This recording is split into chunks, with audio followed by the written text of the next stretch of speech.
Mike Wazowski. Who doesn't love and remember that voice? Roz from Monsters Inc., which was another fantastic film from Pixar, before they kind of went a little, but well, that's another day for another topic. So Monsters Inc. was a film about monsters, obviously, and that they have this factory where basically the whole way that they produce their money or whatever you want to call it is by screaming or getting screams. So they go and they have these doors that open into the human world, and they go in there and they scare the kids. They scream. The screams gets caught, and then they put them in their little thingies, and there you go. There's a currency for you. But it's a great film. Holds up to this day. It was released, I think, back in 2001. So I mean, it's over 20 years old now. And Billy Crystal, John Goodman. Steve Buscemi. There's all kinds of great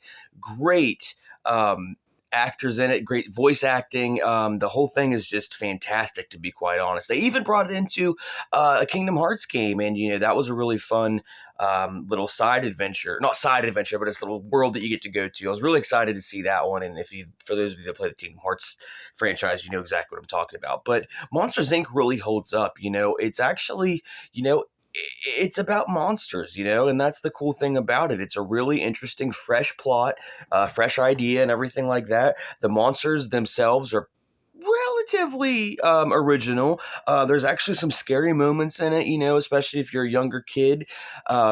There's great humor, and even if you're not the biggest Billy Crystal fan, he soars in this film. He's absolutely perfect for the role.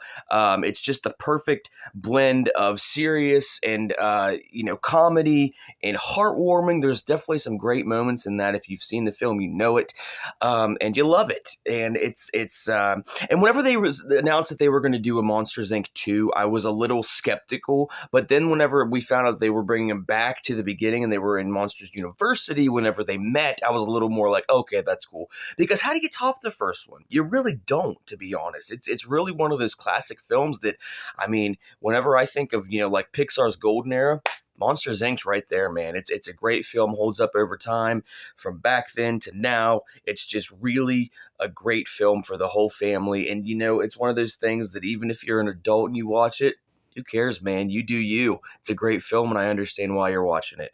But who doesn't forget there's a 2319. When we hear that, we know what it means. Even if you just hear those numbers, 2319, you're just like, oh, crap. But, yeah. Fresh idea, fresh characters. It's really just a solid film from top to bottom. And honestly, there's a little bit of a twist towards the end, and it is surprising. So it's a really nice, great family picture, and like I said, even if it's not a family picture for you, you watch it whenever, you do you. It's just a great film all around. So I highly recommend seeing it if you haven't. I even recommend Monsters University. Not as good, but it's still good. And what more can I say than check it out and let me know what you think. And I'll be back with another review soon. Bye, guys.